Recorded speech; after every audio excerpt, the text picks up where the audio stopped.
You lose the world the moment you find yourself. I have whispered this truth for a lifetime, though few ever dared to hear it. And if you are here, listening to me now, it is porque algo em você já sentiu essa ruptura silenciosa, esse instante em que o mundo, tão sólido e tão ruidoso, parece dissolver-se como tinta diluída sob água corrente.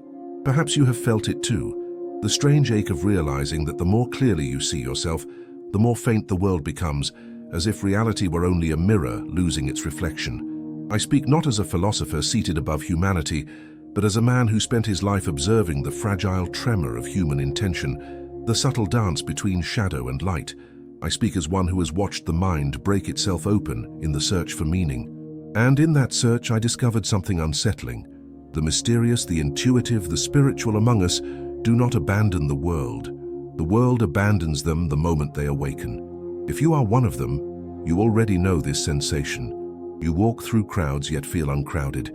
You listen to voices but hear mostly the silence between them. You look at faces and see not their expressions, but their hidden anatomy, the tension in their doubts, the faint pulse of fears they pretend not to carry. You feel estranged, not because you reject the world, but because the world cannot quite hold the shape of the person you are becoming. And so I repeat, you lose the world the moment you find yourself. It is not a tragedy. It is a law of inner physics. When the internal lens clears, when intuition sharpens like the point of a silver needle, when your spirit begins to rise from the constraints of expectation, the world you once obeyed starts to loosen its grip. You begin to notice what others cannot, how illusions survive by agreement, how people cling to beliefs like children holding onto the edge of a raft in turbulent waters, how society invents noise to distract from the terror of hearing its own soul. There was a time when I too tried to keep my place in that world. I tried to belong to its conversations, its desires, its predictable rhythms. Yet every attempt felt like forcing the wind into a box. Something inside me knew that the world offered only a sketch, never the full portrait. And intuition, that ancient whisper, kept pulling me toward what could not be spoken in ordinary language. I realized then that the world is not lost accidentally. It is shed like a husk when consciousness expands beyond its perimeter. Those who are mysterious often do not choose mystery.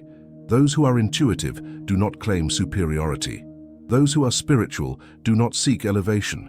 They simply see more than the surface allows, and this vision has a cost. The cost is belonging. The cost is comfort. The cost is the familiar gravity of the ordinary. When you find yourself, you no longer orbit the same sun, and the world feels it, even if it cannot explain why you seem to slip through its fingers. I remember the first time I sensed this fracture. I was watching a candle flame dance inside a dark room. The shadows it cast on the walls behaved like living creatures, shifting with each tremor of light. And in that moment I understood, the world people cling to is made of these shadows, ever moving, ever changing, yet treated as real. But the flame, the source, is within. Once you see it, the shadows lose their spell. You lose the world, or rather you lose the illusion you mistook for it. If these words stir something in you, it is because you have already felt the splintering. You have glimpsed the self beneath the self. You have noticed how in moments of deep clarity, the world seems to pause, as if waiting to see whether you will return to it or step beyond its frame. And you wonder, is this loneliness or liberation? Is this loss or arrival? I will tell you what I learned. When the self emerges, the world rearranges. It no longer dictates your meaning. It becomes a landscape you observe rather than inhabit blindly. And though this shift can feel like exile, it is actually the beginning of sovereignty. It is the moment your inner architecture begins to rebuild itself according to truth rather than tradition. Perhaps that is why you are here, because a part of you already knows the world slipping away is not a mistake. It is an invitation. When I first realized that you lose the world the moment you find yourself, I resisted. I thought I could hold both, the clarity within and the comfort outside. But clarity is a demanding companion. It reveals the hidden mechanisms of the human soul, the gears turning behind every desire, every fear, every performance. And once you see those gears moving, you cannot pretend they are ornaments. You cannot re-enter the theater knowing the stage is made of fragile wood and painted backdrops. The mysterious ones among us feel this detachment early. though they rarely name it. It begins as a subtle dissonance, like hearing a faint discord beneath a familiar melody. You watch people rush through their lives, fiercely protecting identities that do not fit them. You observe how they cling to beliefs that soothe rather than liberate. Their movements appear choreographed, their emotions rehearsed, their ambitions borrowed, and you wonder how they cannot feel the weight of this performance. But then you remember they have not yet found themselves. They are still navigating the world by its maps, not by their own inner compass. I used to envy them, the ones who could belong so easily. Their laughter spilled into the streets without hesitation. Their convictions seemed to anchor them, even when those convictions were temporary or contradictory. But envy evaporates when understanding arrives. To belong to the world is to remain in its gravity. To find yourself is to float beyond it, suspended in a space where truth becomes the only direction. And yet, this elevation does not grant superiority. It grants vulnerability. Seeing deeply is not a triumph. It is a trembling. It asks you to witness the human condition without turning away. It demands that you face your own illusions before dismantling the world's. And this inner confrontation carves you open, leaving you raw, perceptive, and strangely light. The intuitive ones understand this sensitivity. Their minds function like finely tuned instruments. They sense shifts in emotion before words appear. They feel the intention behind a gesture more strongly than the gesture itself. Their perception is a net that catches what others let drift by. But such sensitivity isolates.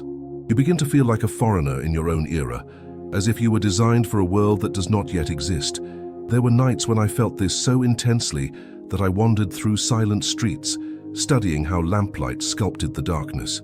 I watched shadows rise and fall like breaths of the night itself, and in that quiet, I understood that my loneliness was not a wound, it was a doorway, a space where my thoughts could move freely without colliding against the expectations of others. It was in those solitary wanderings that I began to realize the world does not abandon you out of cruelty. It simply cannot accommodate the self that is awakening within you. Spiritual awakening is not a gentle unfolding. It is more like tearing a seam in the fabric of reality. You glimpse something beyond the weave, and suddenly nothing aligns the way it once did. Colors change, silences deepen, relationships shift shape. The person you once played dissolves, leaving behind a being who can no longer pretend. And so the world feels lost, but only because the version of you that belonged to it is gone. When you truly find yourself, it is not an achievement, it is a disappearance. Not from life, but from the illusions that framed it. The spiritual ones do not walk away from society, they simply stop being held by its gravity.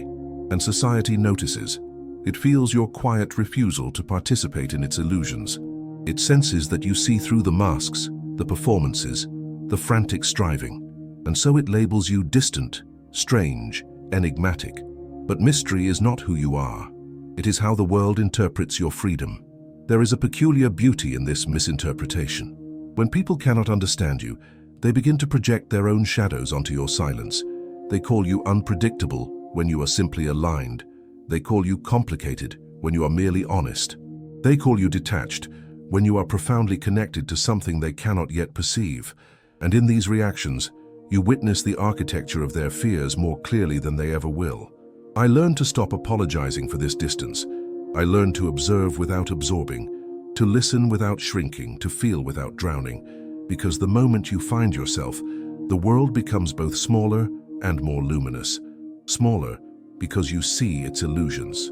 More luminous because you are no longer blinded by them. If you feel this tension, this strange mixture of clarity and alienation, it is a sign that your old world is fading. It is not the end. It is the first breath of your beginning. There is a moment, subtle yet irreversible, when the world you once inhabited begins to feel like a distant echo. Not because it has changed, but because you have shifted your position within it. You lose the world the moment you find yourself, and this loss unfolds in layers, each one revealing a truth you were once too entangled to see. It begins quietly, almost imperceptibly, with a simple realization. The life you were living was not entirely your own. I remember observing this in others long before I recognized it within myself. People moved as if guided by invisible strings, pulled by expectation, pushed by fear, carried by habits they mistook for destiny. They believed themselves free because they followed paths already carved by countless others before them.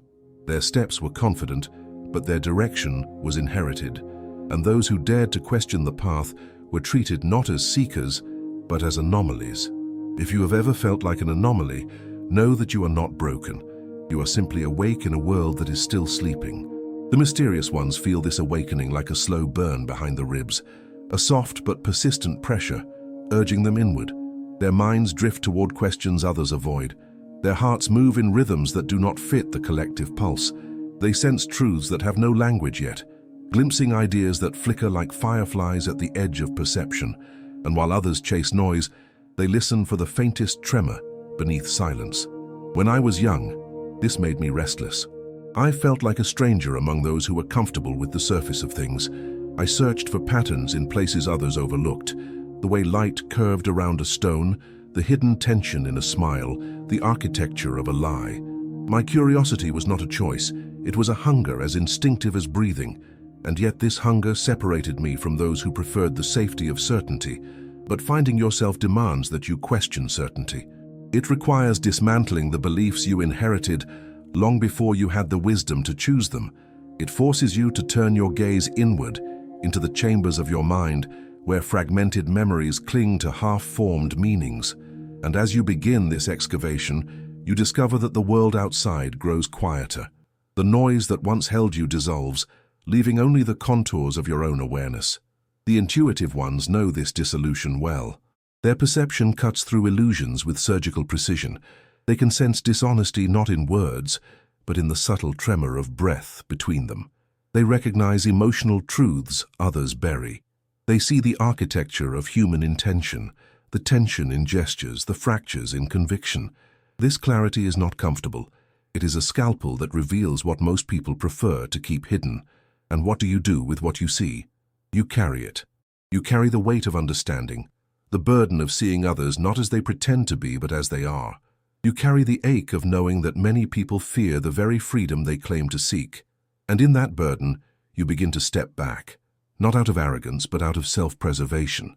Distance becomes your sanctuary, the place where your spirit can expand without being distorted by the expectations of the world. Yet this distance is often misunderstood. People sense that you are not fully tethered to the same reality they cling to. They mistake your introspection for coldness, your silence for judgment, your independence for isolation. But introspection is simply the art of turning the light inward. Silence is the canvas on which intuition paints its revelations, and independence is not exile. It is breathing without permission. The spiritual ones experience this most intensely. For them, the world becomes translucent, almost fragile. They feel the tremble of existence beneath each moment. They sense the impermanence of everything, the rise and fall of desires, the way identities shift like clouds, the constant birth and death of ideas within a single breath. This awareness can be overwhelming, a flood that threatens to drown the unprepared. But with time it becomes a guide. Spiritual awakening is not a staircase upward. It is a descent into the depths of your own consciousness. It is entering the caverns where forgotten truths rest like fossils. And as you explore these inner landscapes, the outer world loses its solidity. You begin to see society as a vast play of shadows, each person protecting their own illusion of self.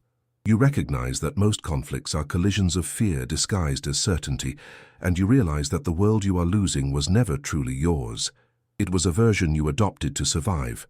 When you find yourself, you shed these borrowed skins. The process is not graceful. It is a molting, a peeling away of identities you once wore with conviction. You become transparent to yourself, every flaw, every longing, every hidden truth illuminated.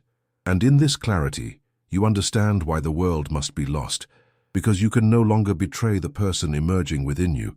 And so you stand at the threshold, watching your old world recede.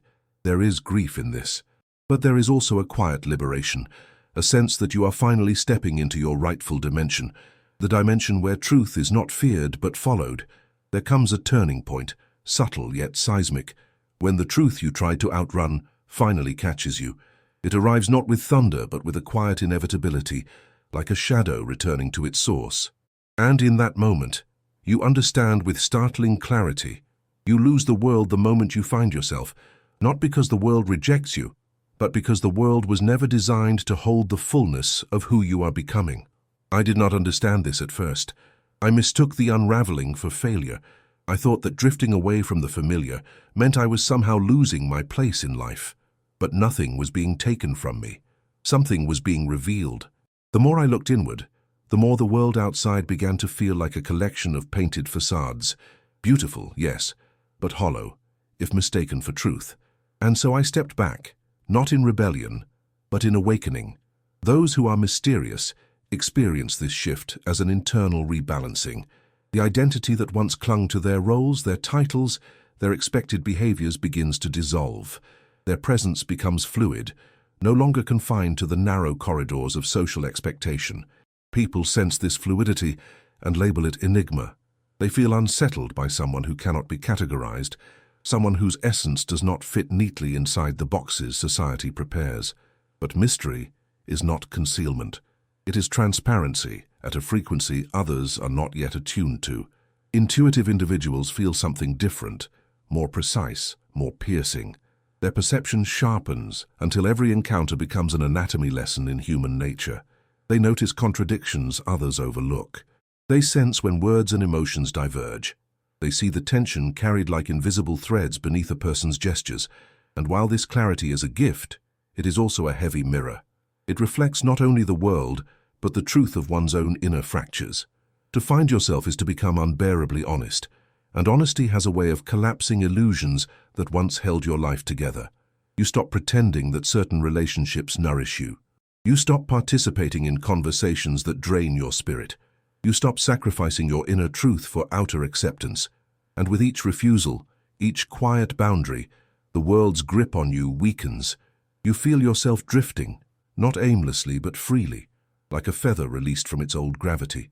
Spiritual awakening intensifies this freedom, but it also exposes a paradox. The more expansive your inner world becomes, the more cramped the outer world feels. Structures that once seemed monumental now appear fragile. Goals that once fueled you now seem trivial. The ambitions that society celebrates no longer stir your soul. You begin to feel as if you are inhabiting two realities, the one everyone agrees upon, and the one you can no longer deny. For me, this duality was overwhelming. I felt like a man walking through a marketplace while hearing the ocean calling from miles away. People around me bartered for fleeting things, approval, admiration, dominance, while something in me longed for the vastness beyond those walls. I realized that most humans fear silence because silence exposes them to themselves. But the spiritual ones, they crave that exposure. They are willing to face the shadows others avoid, not out of bravery, but out of necessity. And so the world calls them distant, detached, unreachable. But they are not distant. They are deep. They are not detached. They are anchored in something beyond appearances. They are not unreachable. They are simply not where the crowd is looking. The turning point arrives when you stop trying to return to the world you have outgrown. You begin to understand that the loss you feared is actually protection. The people who drift away were never meant to walk with the truth you now carry. The environments that feel too small were always temporary chambers for your earlier self. The dreams that crumble under scrutiny were never aligned with your essence. They were borrowed desires, inherited ambitions. Finding yourself is not about addition, it is about subtraction. It is removing everything that is not you. And once the excess falls away, what remains is simple, undeniable, and profoundly alive. There is a moment, a quiet, unmistakable shift, when you no longer grieve the world you lost. You begin to feel gratitude for its departure. You begin to sense that a greater landscape is forming within you, one that does not vanish when external circumstances change. And this inner landscape becomes your compass. It guides you not by pressure, but by resonance. It teaches you to move only when your spirit moves, to speak only when your truth speaks, to stay silent when silence is the most powerful expression of understanding. And so what you once called loss becomes transformation. What you once feared becomes freedom. What you once resisted becomes the path. You lose the world the moment you find yourself, because you finally step into a world capable of holding you. You lose the world the moment you find yourself, and in this final unfolding, I must tell you something that took me almost a lifetime to understand. The world you lose is never the world you truly belong to. What collapses is the imitation, the scaffolding, the stage set, built from expectations and borrowed dreams. What remains is the world that was waiting behind your eyelids all along, the one that breathes in synchrony with the truth inside you. When I surrendered to this inner world, I discovered a freedom that did not resemble anything society had ever offered me. It was not freedom through rebellion, accomplishment, or recognition. It was a freedom that emerged from stepping out of the costume I had worn for too long. A freedom made of stillness. A freedom made of awareness. A freedom made of unfiltered presence. The mysterious ones understand this emergence deeply.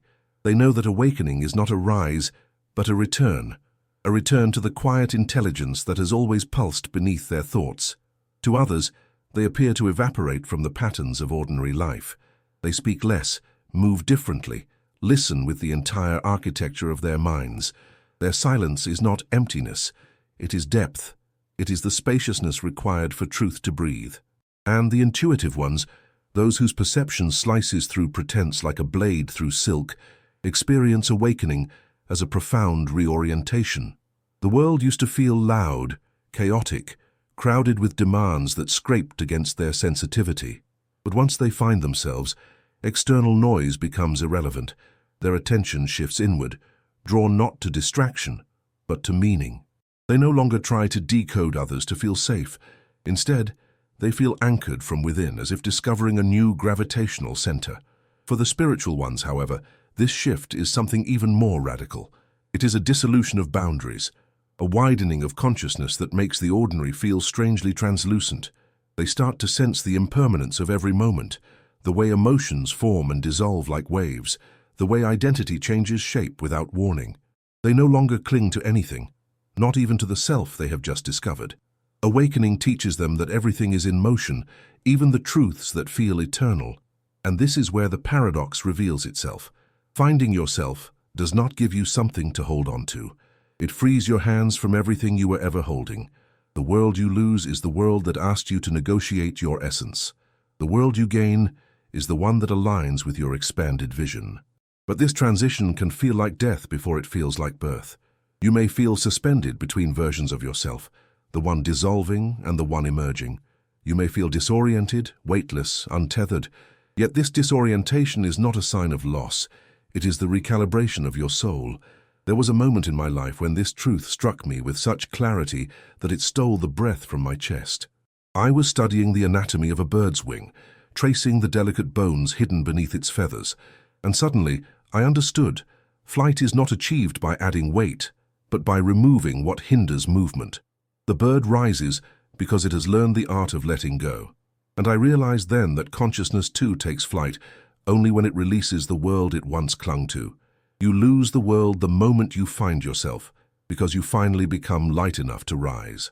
People may not understand you as you transform.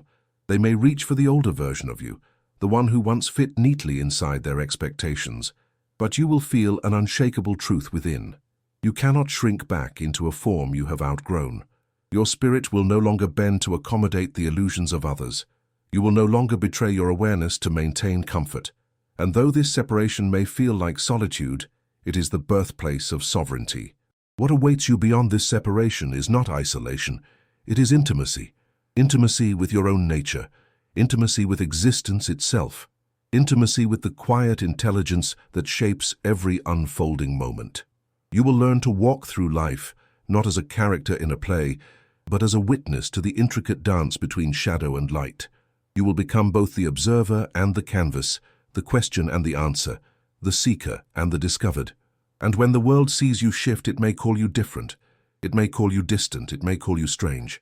But remember, people always label as strange what they cannot yet comprehend. Your depth is not a flaw. Your clarity is not a threat. Your awakening is not an abandonment of humanity. It is a return to its essence. In the end, you do not truly lose the world. You lose the illusion. And the moment you step beyond that illusion, life opens itself like a fresco touched by the first morning light. Subtle, expansive, impossibly alive. You begin to feel a quiet companionship with everything. The rustle of trees, the shifting of shadows, the pulse beneath your own skin. Existence becomes not a place you inhabit, but a presence you embody. And so I leave you with this. When you finally find yourself, do not mourn the world that slips from your grasp.